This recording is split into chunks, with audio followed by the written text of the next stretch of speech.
Kyle Martinez stepped off the transport shuttle and looked up at the massive structure before him. The Galactic Academy stretched across the sky like a crystal mountain, its walls shimmering with colors that did not exist on Earth. He had seen many strange things since humanity joined the Galactic Council 3 years ago, but this place still took his breath away. A reptilian figure approached him, walking on 2 legs with smooth scales that reflected the morning light. Lieutenant Commander Martinez. Welcome to Nexara Prime. I am Professor Velkrin, head of the Xenobiology Department. Kyle shook the offered hand, noting how cool the scales felt. Thank you for inviting me, Professor. I hope my presentation will be useful for your students. Velkrin made a sound that might have been a laugh. We shall see. Our students come from 40 different worlds. They have studied countless ecosystems, but your Earth is still new to us, and we are curious about this death world classification you carry. They walked through tall corridors filled with students of every imaginable shape. Some floated, some crawled, some walked on legs numbering from 2 to 8. Kyle saw insectoid beings with multiple eyes, crystalline creatures that chimed when they moved, and bird-like aliens with feathers that changed color. The lecture hall was enormous, with seats arranged in a circle around a central platform. Kyle counted over 200 students waiting for him. He felt a moment of nervousness, then pushed it down. He had faced worse things than curious aliens. Students, attention please, Velkrin announced. Today we have Lieutenant Commander Kyle Martinez from Earth. He will teach us about his planet's fauna. Earth holds a Class 7 Death World rating, one of the highest in known space. A wave of clicking, chirping, and buzzing spread through the room. Kyle could not understand all of it, but his translator caught phrases like primitive world and overcautious rating. He activated the holographic display and began. Earth is approximately 4.5 billion years old. Life has evolved there for over 3 billion years, creating some of the most diverse and dangerous ecosystems in the galaxy. An avian student named Jarek raised a wing. Dangerous? Our sensors show that your planet has no toxic atmosphere, no acid rain, and no lethal radiation zones. How is this dangerous? Kyle smiled slightly. The danger on Earth does not come from the environment alone. It comes from the life that evolved within it. Let me show you something. He pulled up footage of a Bengal tiger moving through tall grass. The great cat walked with fluid grace, its orange and black stripes blending with shadows. The students leaned forward, watching as the tiger approached a group of deer drinking at a river. The attack happened in seconds. The tiger exploded from cover, closing 30 feet in 3 bounds. It brought down a deer with a single powerful strike, jaws clamping on the prey's throat with crushing force. Kyle expected awe. Instead, the lecture hall filled with sounds that his translator interpreted as laughter.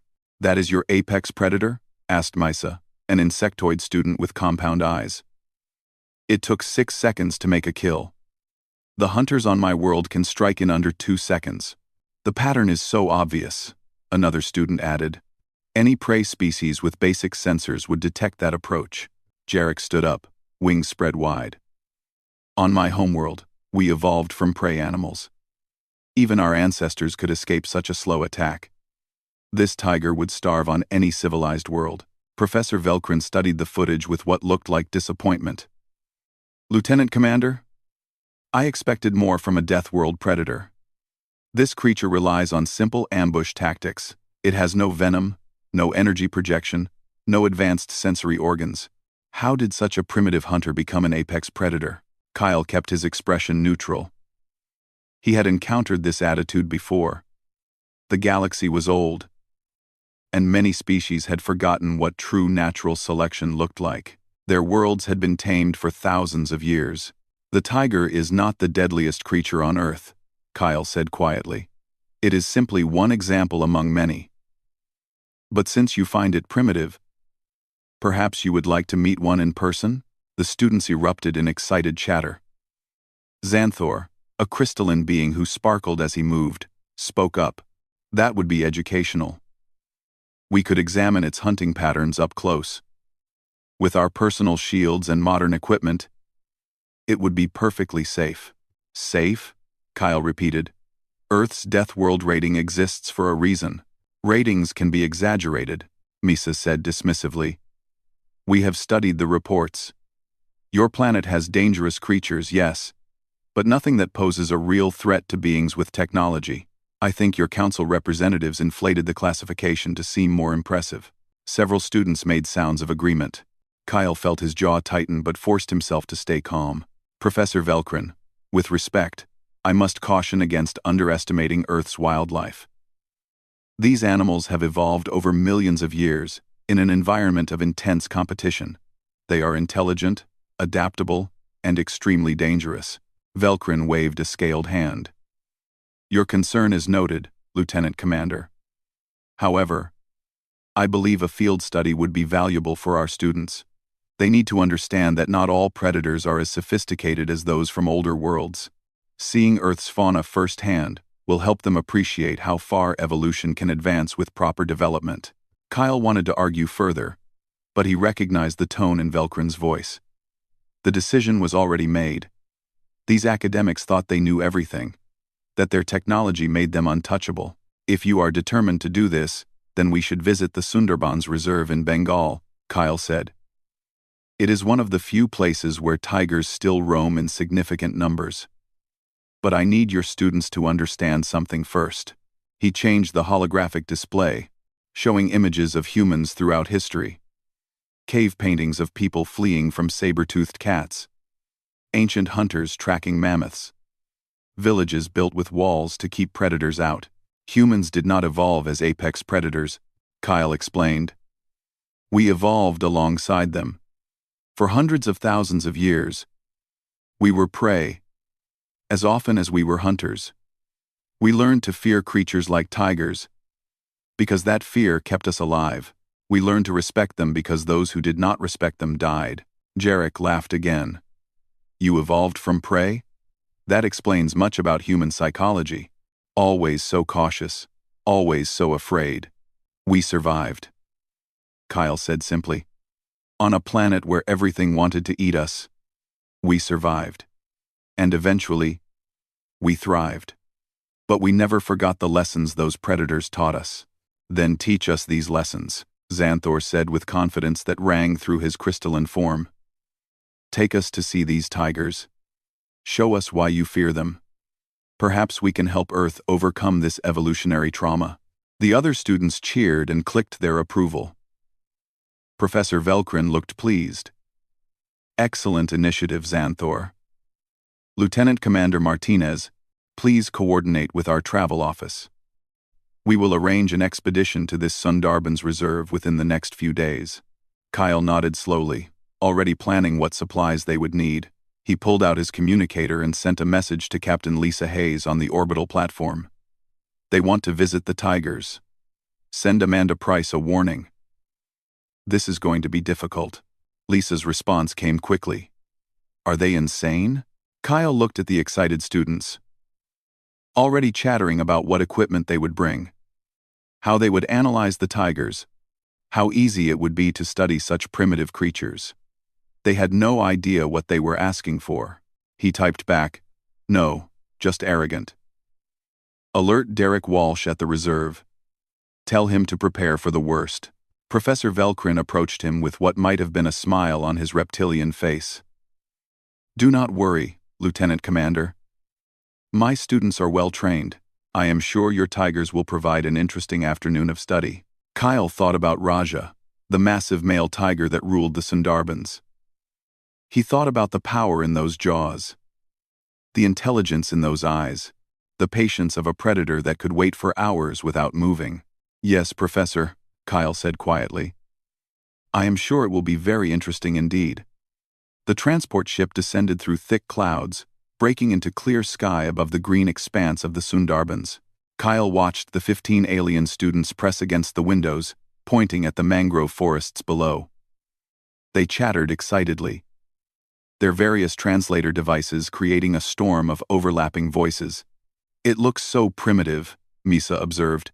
No cities, no infrastructure. Does anyone even live down there? Yes, Kyle answered. but humans learned long ago to give certain areas back to nature. The Sundarbans Reserve is one of the largest tiger habitats remaining on Earth. The ship landed on a cleared platform near the reserve headquarters. A woman with tied-back brown hair waited for them, wearing practical field clothes and carrying a tablet. Next to her stood a muscular man with a weathered face and cautious eyes. "Welcome to the Sundarbans," the woman said as they disembarked. "I am Dr. Amanda Price, Chief Biologist for this reserve. This is Derek Walsh, our Security Director." Derek nodded but did not smile. His eyes swept over the alien students, taking in their thin clothing and casual equipment.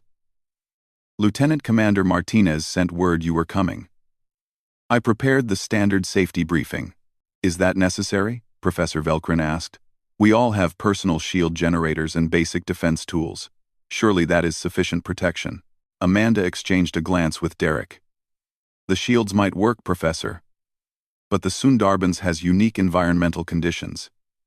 High humidity, dense vegetation, and occasional electromagnetic interference from the rivers. Technology does not always function as expected here." Xanthor laughed, his crystalline body ringing like glass. "Our shield technology has been perfected over 10,000 years. A little moisture will not affect it." Derek's expression hardened. "The briefing is required. No one enters tiger territory without understanding the rules." They gathered in a small building while Derek activated a holographic display showing maps of the reserve. The Sundarbans covers 10,000 square kilometers. It is a delta region where rivers meet ocean, creating a maze of waterways and islands. Tigers swim here regularly. They can appear from any direction. Jarek raised a wing. "How many tigers live here?" "Approximately 100, Amanda answered. "But one of them is special. We call him Raja. He is the largest male in the reserve, weighing over 250 kilograms. He has killed 3 adult crocodiles and survived encounters with 2 different male rivals. He owns the territory we will be walking through today." "Impressive for a primitive predator," Misa said without much interest. "On my world, our hunters would consider him an easy target." Amanda's jaw tightened. "The rules are simple. Stay on the marked path. Do not wander away from the group. Do not make sudden movements. Do not approach any animal you see. And most importantly, do not deactivate your tracking beacon." Derek pulled out small devices and handed them to each student. "These beacons let us know where you are at all times. If something happens, we can find you. Do not turn them off." Xanthor examined his beacon with obvious disdain. "This technology is ancient, but if it makes you feel better, we will carry them." They entered the forest an hour later. The air was thick and hot, filled with the smell of wet earth and rotting vegetation. Sounds echoed from every direction: bird calls, insect buzzing, and the constant drip of water from leaves. The students initially seemed impressed by the dense jungle.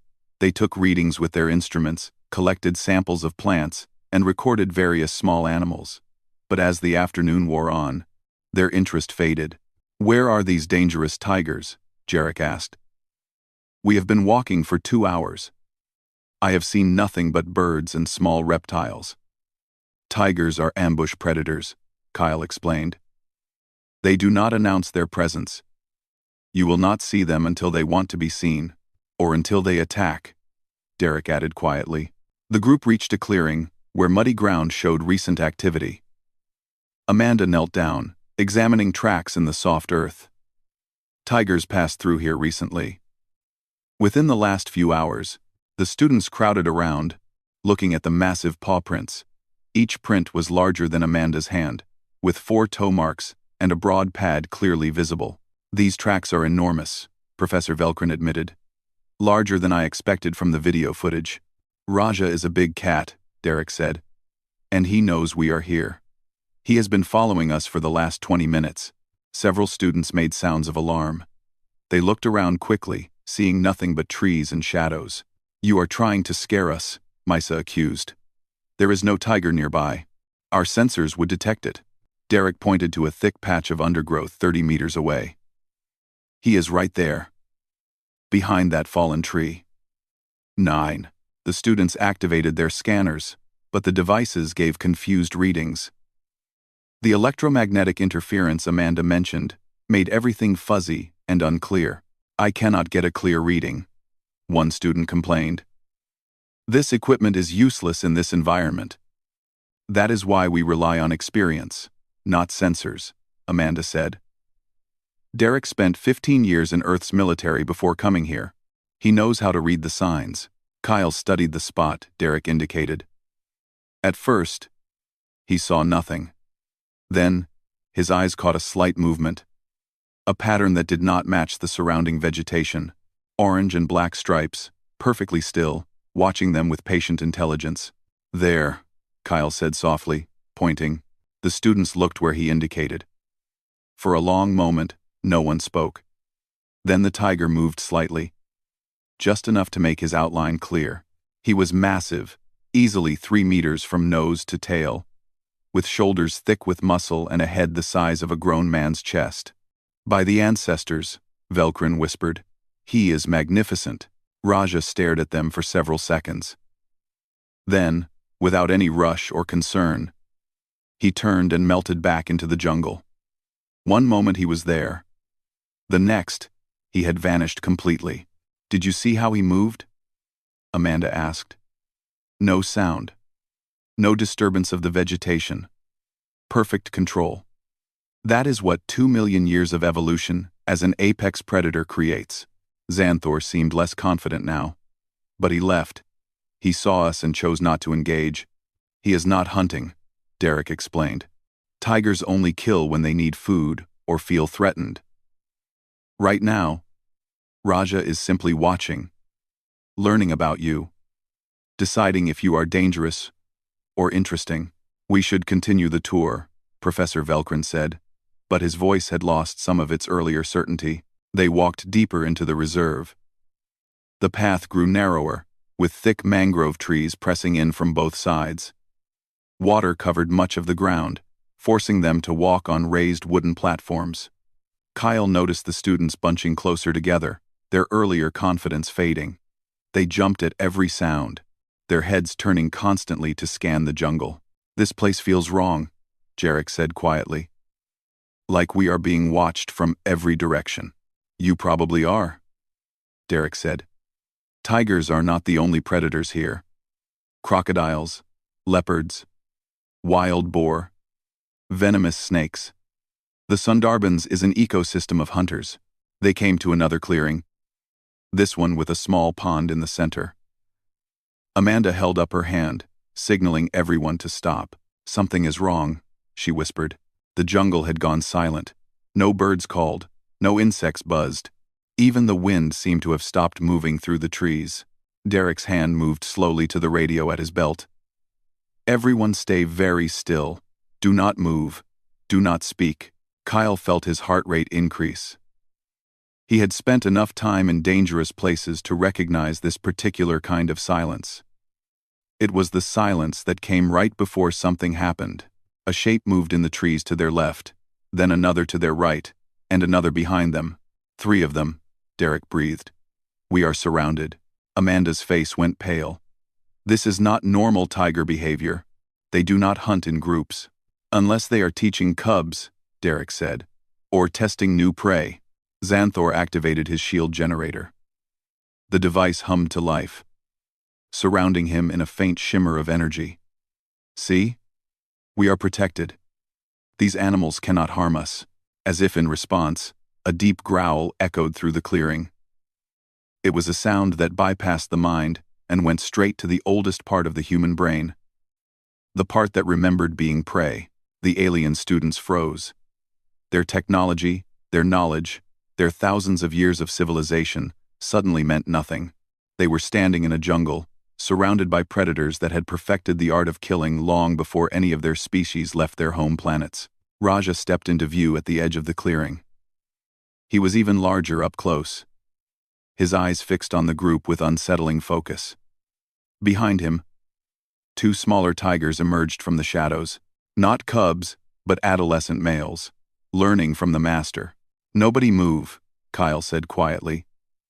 "Amanda, what do we do?" Before she could answer, Xanthor's shield generator sparked and died. The humid air and electromagnetic interference had finally overwhelmed its circuits. The crystalline student stared at his dead device in horror. That is impossible. This technology does not fail. Raja took a step forward, his muscles rippling beneath striped fur. It just did, Derek said. Raja moved closer, each step deliberate and controlled. His eyes never left the group, studying them with an intelligence that made Kyle's skin crawl. This was not the mindless aggression of a simple beast. This was calculation. Back away slowly, Amanda whispered. Stay together. Make yourselves look bigger. The students huddled closer, trying to follow her instructions. But their movements were jerky, panicked. Every instinct they had developed on Prey World ancestors screamed at them to run. Do not run, Derek said urgently, reading their body language. If you run, they will chase. Their instinct will take over. Xanthor tried his shield generator again, pressing buttons frantically. Nothing happened. He looked at the other students. Someone else activate your shields. We need protection. 3 more students powered up their devices. The shields flickered to life, then died within seconds. The humid air and electromagnetic pulses from the river systems overwhelmed each one. Your technology is failing you, Kyle said quietly. This is what we tried to warn you about. Misa's compound eyes were fixed on Raja. What does he want? Why is he not attacking? One to the sound. One to the sound, Isa's compound. What does he want to the sound? What does he want to the sound? He is deciding, Amanda explained, her voice barely above a whisper.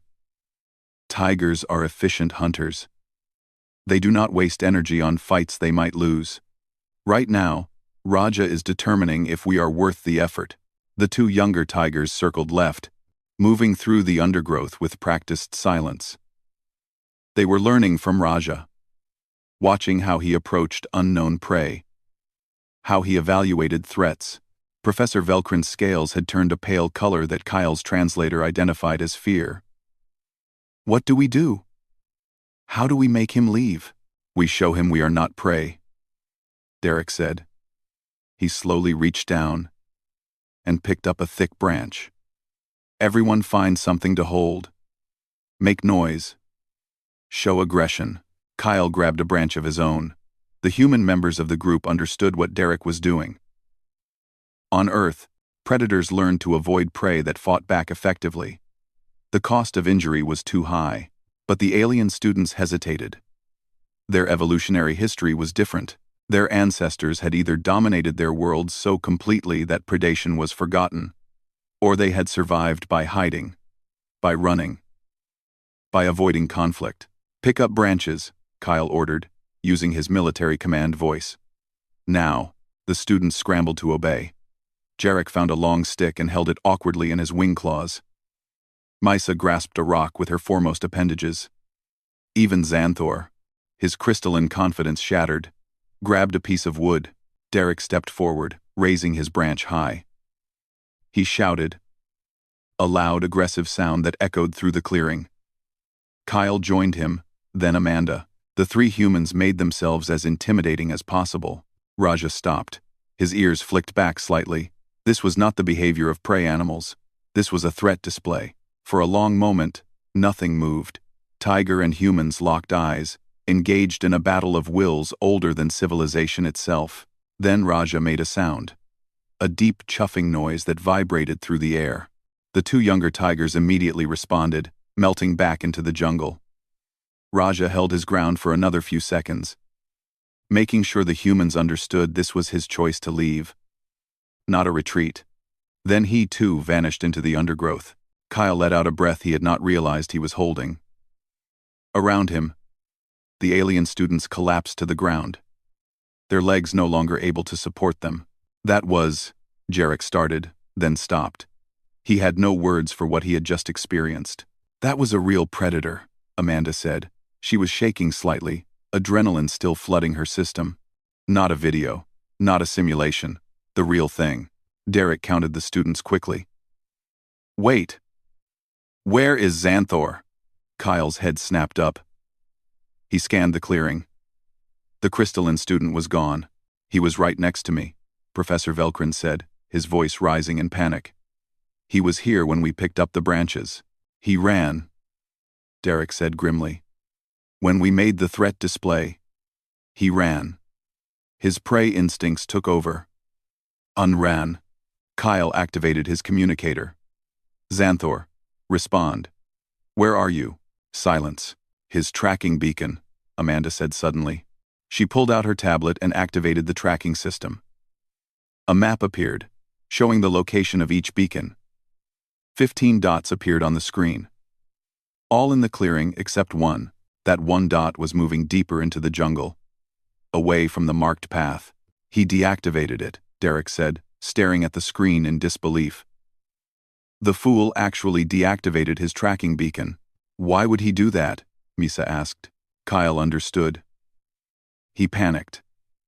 His species evolved on a world where hiding was the best survival strategy. He is trying to hide from the tigers. He does not understand that movement attracts them more than stillness. Amanda was already on her radio. Base, this is Price. We have a student separated from the group in Sector 7. Last known heading is northeast toward the river delta. We need a search team. The radio crackled. Negative, Price. Sun sets in 40 minutes. Tigers are most active at dawn and dusk. Send your current group back to base. We will organize a dawn search. Derek shook his head. Xanthor will not survive until dawn. Not alone in tiger territory. We have to try, Kyle said. He looked at the other students. All of you go back with Amanda. Derek and I will search for Xanthor. I am coming too, Professor Velcrin said. His voice shook, but his eyes were determined. He is my student. My responsibility. Kyle wanted to argue, but he recognized that look. Velcrin would follow them whether he had permission or not. Fine. Stay close, and do exactly what we say. Amanda, get everyone else to safety. Amanda nodded, and began herding the students back toward the marked path. They moved quickly, eager to put distance between themselves and the jungle. Kyle, Derek, and Velcrin moved in the direction the tracking beacon had last shown. The sun was already low in the sky, painting the jungle in shades of orange and red. Xanthor, Kyle called. If you can hear me, stay where you are. Do not move. We are coming to get you. No response. They pushed through dense vegetation, following signs of recent passage. Broken branches. Disturbed mud. The trail was easy to follow. Too easy. He is leaving a path a child could track, Derek muttered. Any predator in a kilometer can follow this. They emerged onto a narrow beach beside a wide river. Tracks covered the sand. Most were small, birds and reptiles. But in the center, clearly visible, were the massive paw prints of a tiger. Raja is tracking him, Velcrin said, his voice hollow.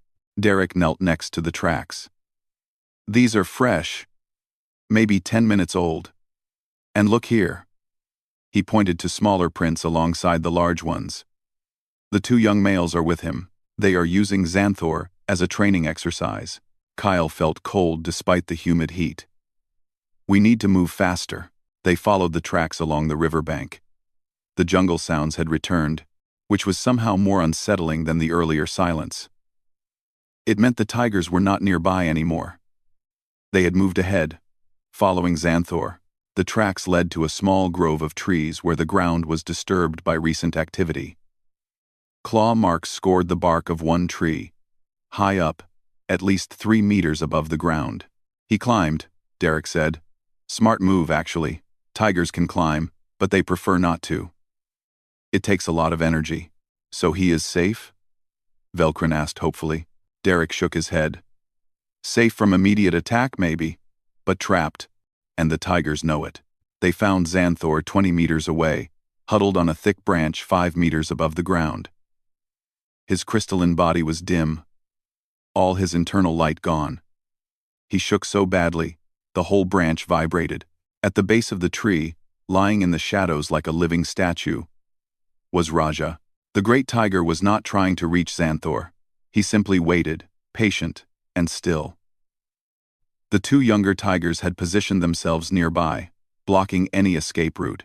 They have been teaching him. Amanda's voice came through Kyle's radio. She was watching through a drone camera from base.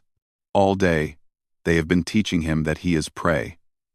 That his technology does not make him safe. That he does not belong here. Kyle approached slowly, keeping Derek between himself and Raja. Xanthor. We are here. We will get you down. Quote. Quote. Quote. He will kill me. Xanthor's voice was barely recognizable through his translator. I looked into his eyes. He will kill me. No, Kyle said firmly. He is not hunting you. Look at him. Really look. Xanthor's eyes focused on Raja. The tiger gazed back, calm and unbothered by the human's arrival. He could have killed you any time in the last 12 hours, Derek explained. You know how I know? Because there is no blood. No sign of attack. He has been lying there all night, keeping you in that tree, but not trying to reach you. Why? Velkrin asked. Amanda's voice came through the radio again. Because he is teaching. Not just teaching his young males. Teaching Xanthor. Showing him what it means to be truly vulnerable. This is a lesson, not a hunt. Kyle studied Raja's posture. The tiger was relaxed, almost bored. This was a creature completely confident in his abilities, his territory, his place in the world. He did not need to prove anything. He had already won. Raja, Kyle said softly, feeling slightly foolish talking to an animal. We are taking him back now. Thank you for the lesson. The tiger's ears flicked forward, acknowledging the sound. Then, with the same deliberate grace he had shown before, Raja stood and walked away. The two younger tigers followed him, disappearing into the jungle without a sound. They got Xanthor down from the tree. He could barely walk, his legs stiff from hours of clutching the branch. He did not speak during the long journey back to base. When they finally reached the safety of the facility, the other students swarmed around them. Their earlier mockery was gone, replaced by genuine concern and something else. Respect, maybe, or understanding. That night, Kyle stood on the facility's observation deck, watching the jungle under moonlight.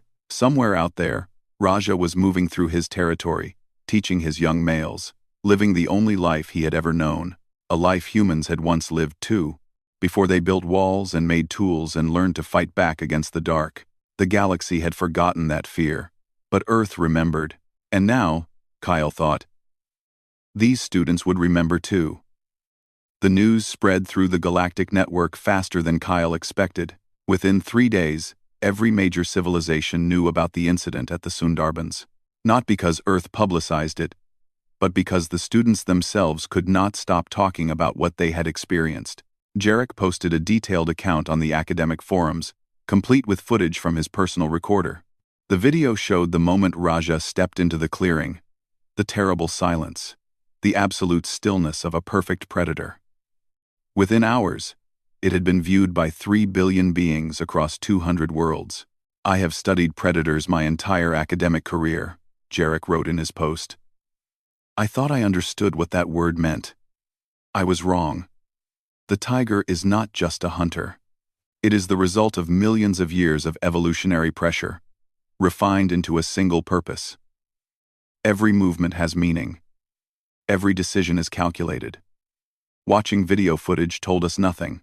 You cannot understand a true apex predator until you stand before it and realize you are nothing but meat. The post went viral, as humans like to say. Other students from the expedition added their own accounts. Missa wrote about how her sensors had failed, how her species' technological superiority meant nothing in the face of natural adaptation. Professor Velkrin published a formal paper apologizing for his earlier dismissal of Earth's danger classification. But it was Xanthor's testimony that really captured galactic attention. He recorded a video message from his recovery bed at the medical facility. His crystalline form still showed cracks from the stress of that night in the tree. His voice was quiet, broken in ways that had nothing to do with physical damage. I am from a world where we conquered nature 10,000 years ago, he said to the camera. We have no predators. We have no danger.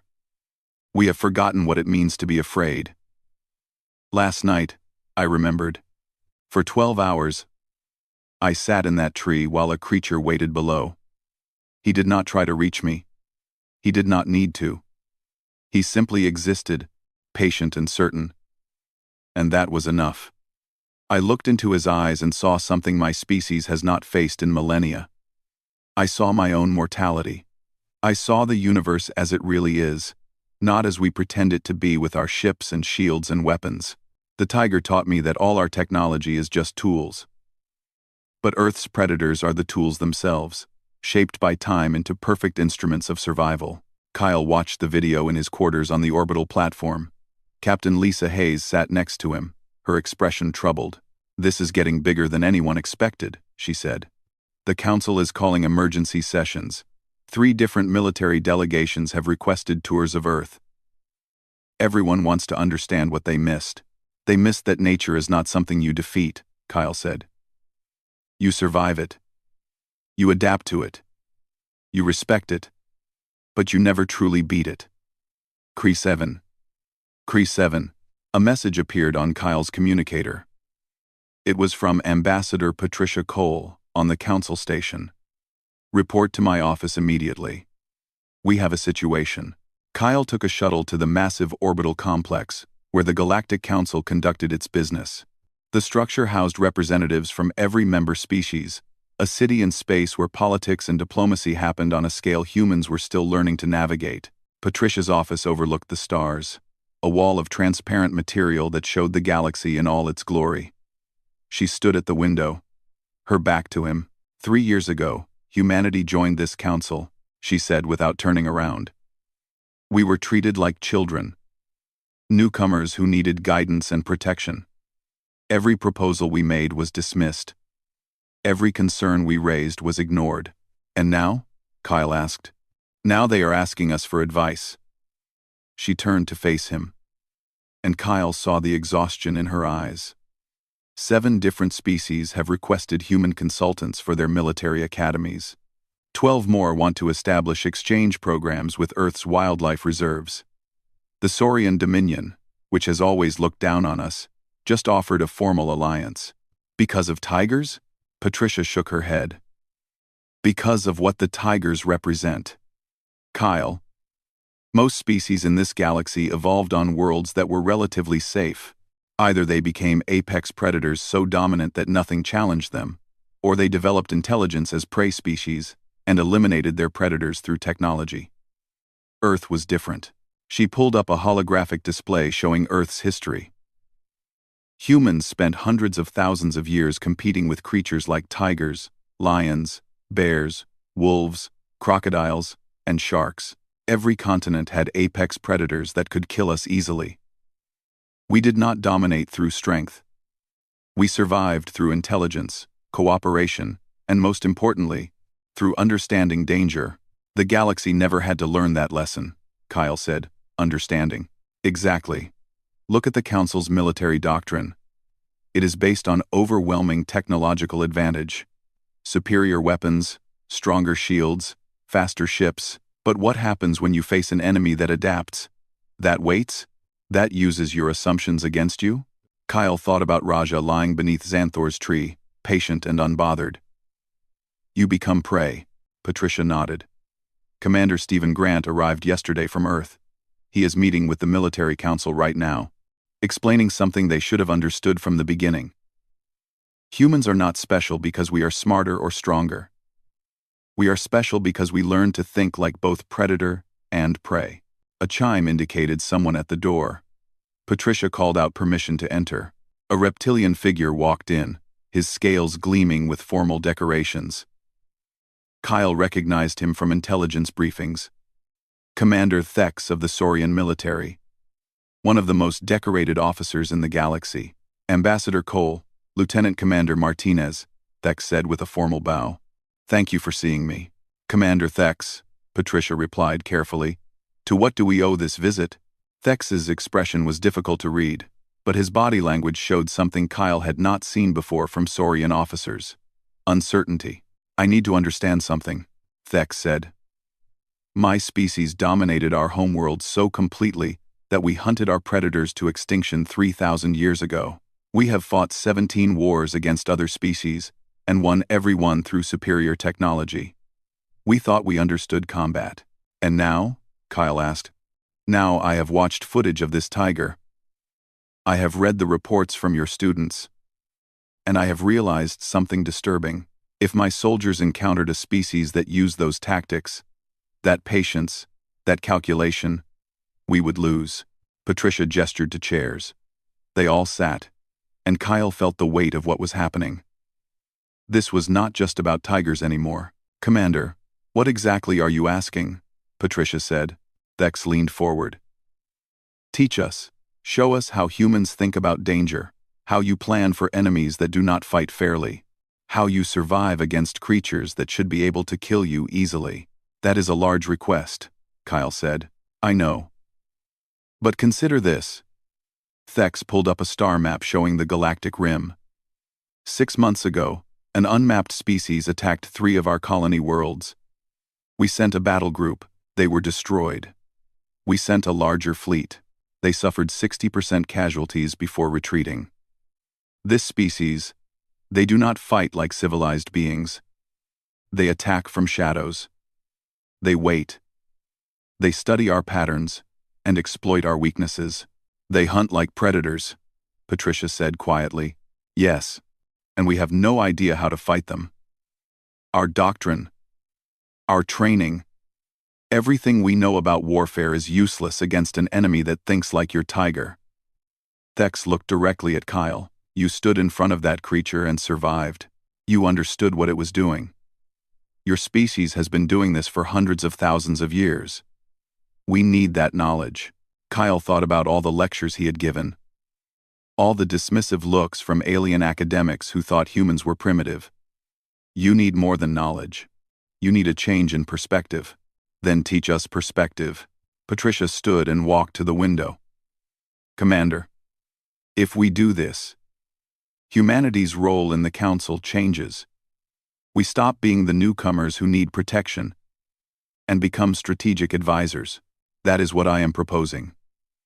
A formal alliance. Human military advisors assigned to every Council fleet. Exchange programs between our academies. Full access to Earth's historical military knowledge. In exchange for, Thex smiled, showing sharp teeth. Recognition that humanity brings something valuable to the galaxy. Better trade agreements. Full voting rights on military matters, and protection for Earth's wildlife reserves as strategic resources. Patricia looked at Kyle. He could see her calculating the implications. This was exactly the kind of opportunity human diplomats had been working toward for years. I will need to consult with Earth's government, Patricia said. But personally, Commander, I think we can work together. Thex stood and bowed again. I hope so, Ambassador. Because the galaxy is more dangerous than we realized, and I fear we will need human wisdom before this is over. After Thex left, Patricia sat down heavily. Do you realize what just happened? The tiger just became humanity's ticket to real power in the Council, Kyle said. More than that. Raja proved that the galaxy has been wrong about everything. They thought civilization meant eliminating nature's dangers. They thought technology made them safe. They forgot the most important rule. What rule? Patricia smiled. Nature always finds a way. And Earth never forgot. Kyle thought about Derek Walsh, who could read tiger tracks like text. About Amanda Price, who understood predator behavior better than any computer model. About every human who had ever walked through a forest and felt that old instinct warning them something was watching. The students are writing a joint paper, Kyle said. They want to call it Evolutionary Pressure and Strategic Thinking, Lessons from Earth's Apex Predators. Professor Velkrin is supervising. Good. Make sure it gets distributed widely. And Kyle, arrange more field trips to Earth. Let other species see what we grew up with. Let them understand. Understand what? That humans are not dangerous despite being from a death world. We are valuable because of it. Kyle left the ambassador's office with his mind full of possibilities. The galaxy was changing, and humanity was changing with it. All because some students had mocked a tiger and learned the hardest lesson of all. Never underestimate something that has been perfecting its purpose for millions of years. Whether that something was a striped cat in the jungle or the barely civilized apes who learned to survive alongside it. 6 months after the Sundarbans incident, Kyle stood in a military command center watching a battle go very wrong. The holographic display showed a Saurian colony on the galactic rim. 3 defensive stations surrounded the planet, their weapons tracking targets that moved too fast to follow clearly. On the ground, settlements burned while evacuation ships struggled to launch through heavy fire. The third attack this week, Commander Stephen Grant said from beside him. He had joined the Council military staff 2 months earlier, along with 50 other human advisors. Same pattern every time. Fast strike, maximum chaos, then disappear before reinforcements arrive. Captain Lisa Hayes studied the tactical readout. Whatever these things are, they are not fighting like any species we have encountered. No formation. No obvious command structure, just pure aggression. The display flickered and changed, showing ground footage from one of the settlements. Kyle leaned forward, studying the grainy images of the attackers. They were 4-legged creatures, each the size of a large earth bear, but built for speed. Their skin was dark, almost black, with natural armor plates protecting vital areas. But what caught Kyle's attention was their movement. They did not charge mindlessly. They flanked, feinted, and worked together with disturbing coordination. Pack hunters, Kyle said quietly. Stephen looked at him. What? Those are pack hunters. Look at how they move. 3. Create a distraction at the main gate, while 2 circle to attack from the side. That is not random aggression. That is strategy. Lisa pulled up more footage from different attacks. He is right. Every engagement shows the same patterns. They probe defenses, find weaknesses, and exploit them. Just like wolves, Kyle finished. Or tigers teaching their young. These creatures are apex predators from an unmapped death world. They are doing what comes naturally to them. An alarm blared through the command center. Patricia Cole's face appeared on the main screen. Emergency council session in 30 minutes, she said. Kyle, Stephen, Lisa, all of you need to be there. The Shredders just destroyed a research station in the Outer Reach. 400 dead. The council is demanding action. The council chamber was in chaos when they arrived. Representatives from dozens of species shouted over each other, their translators creating a storm of overlapping voices. Commander Thex stood at the central platform, trying to restore order. Silence, he roared, his voice cutting through the noise. We are in a crisis. Fighting among ourselves helps no one. A crystalline delegate stood. The Saurian military promised to handle these shredders. Yet they continue to attack. What is your plan, Commander? Thex's scales darkened with what Kyle recognized as frustration. We have engaged them 7 times. Each time, our forces suffer heavy casualties. These creatures do not fight like civilized beings. They ignore our formations, exploit our standard tactics, and disappear before we can organize proper responses. Perhaps better weapons? Suggested an insectoid representative. We have tried superior firepower. It does not help when you cannot predict enemy movement. Thex turned to where the human delegation sat, which is why I am requesting that Lieutenant Commander Martinez brief the council on a new approach. The chamber fell silent. Kyle felt hundreds of eyes turn toward him. He stood slowly and walked to the central platform. Members of the council, I have studied footage of all 7 engagements with the Shredders. The problem is not your weapons or your shields. The problem is your assumptions. What assumptions? Demanded a reptilian delegate. You assume your enemies will fight the way you fight, with formations, command structures, logical, strategic objectives. The Shredders do not fight that way because they are not a military force. They are predators. And predators have been refining their tactics for millions of years. Kyle pulled up footage of a Shredder attack. Watch this engagement. Your forces formed a defensive perimeter, concentrated fire zones, and sensor nets. Perfect military doctrine, The shredders ignored all of it. They attacked from the direction your sensors were blind, used natural terrain to approach unseen, and withdrew before your reinforcements could trap them. How did they know our sensor blind spots? Someone asked. They tested you first. These small probing attacks you have been dismissing? Those were not raids. Those were reconnaissance. The shredders were learning your patterns, finding your weaknesses, just like a tiger stalks prey before attacking. Stephen stood up. On Earth, humans spent hundreds of thousands of years competing with pack predators. We learned to think like them, to predict their movements, to understand their strategy. That knowledge is what you need now. Thex nodded. Commander Grant has developed new tactical protocols based on Earth's predator-prey dynamics. We are calling it the Tiger Protocol. Patricia activated a holographic display showing the new approach. The Tiger Protocol is based on 3 principles. First, establish overlapping fields of observation with no blind spots. Prey animals on Earth evolved this way because predators always attack from the direction you are not watching, Kyle continued. Second, create false vulnerabilities to draw out attackers. If you make yourself look weak in one spot, predators will often commit to attacking there. But it is a trap. Your real strength is hidden, waiting. Third, Stephen added, be patient. Predators can wait for hours or days for the perfect opportunity. Your military doctrine emphasizes quick, decisive action.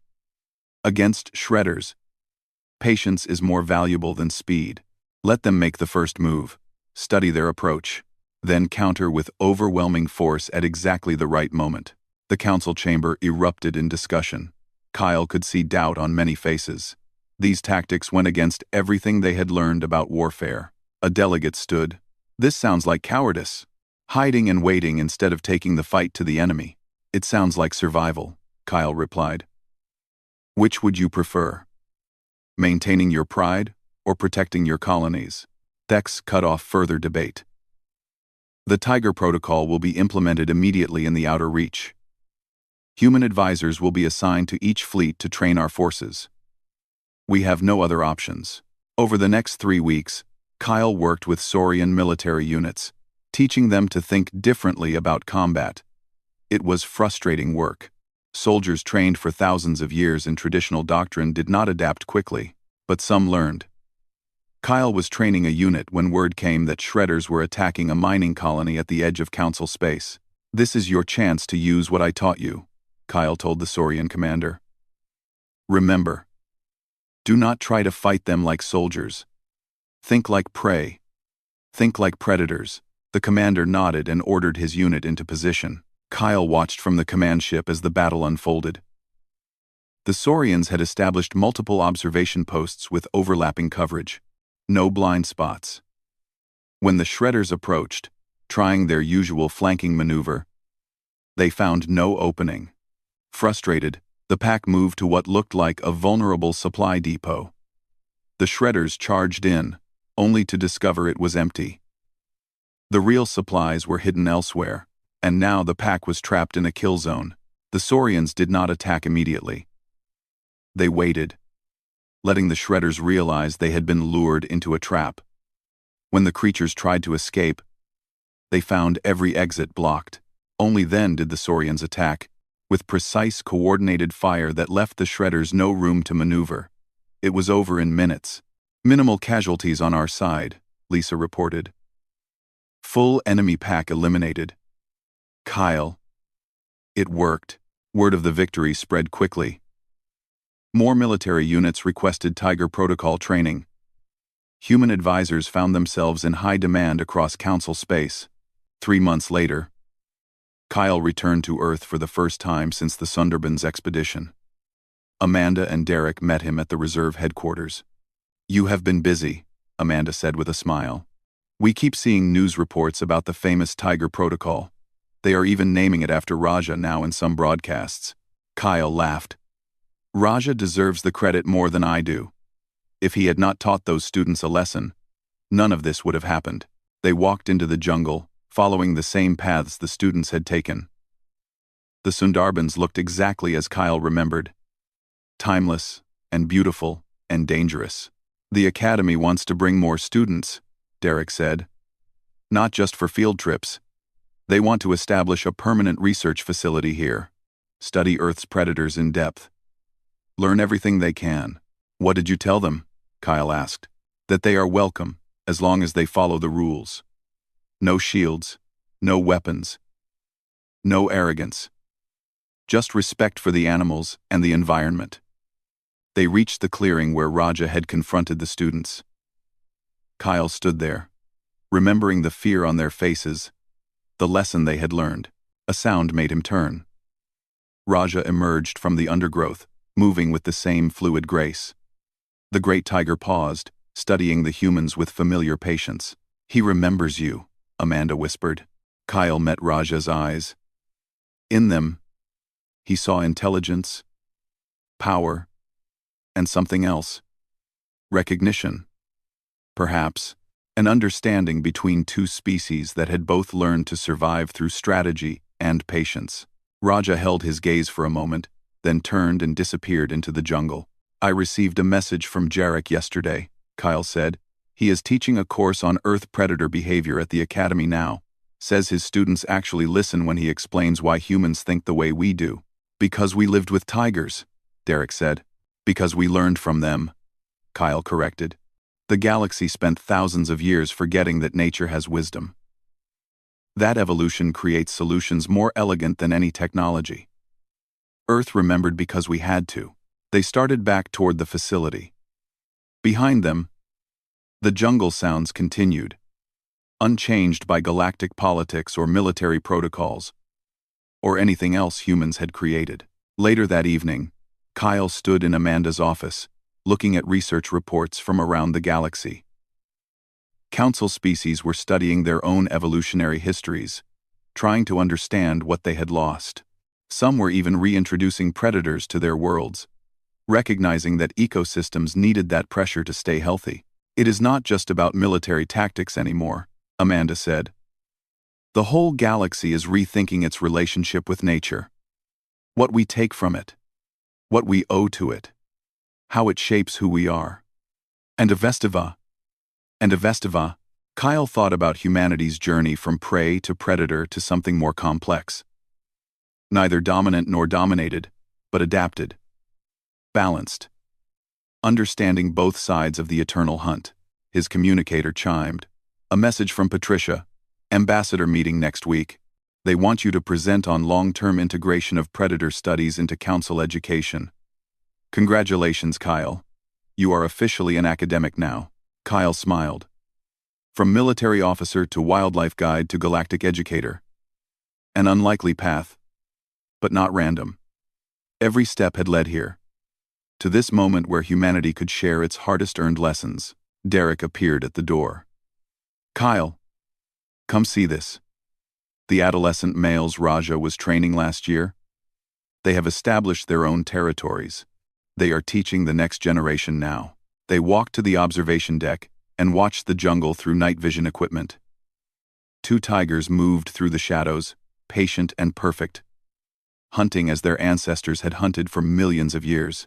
And somewhere in the galaxy, human advisors were teaching alien soldiers to think like those tigers, to wait, to watch, to understand that true strength came not from dominating nature but from learning its lessons. Raja had taught the galaxy something it desperately needed to remember. And Earth, the world that never forgot how to fear, had become the teacher every species needed.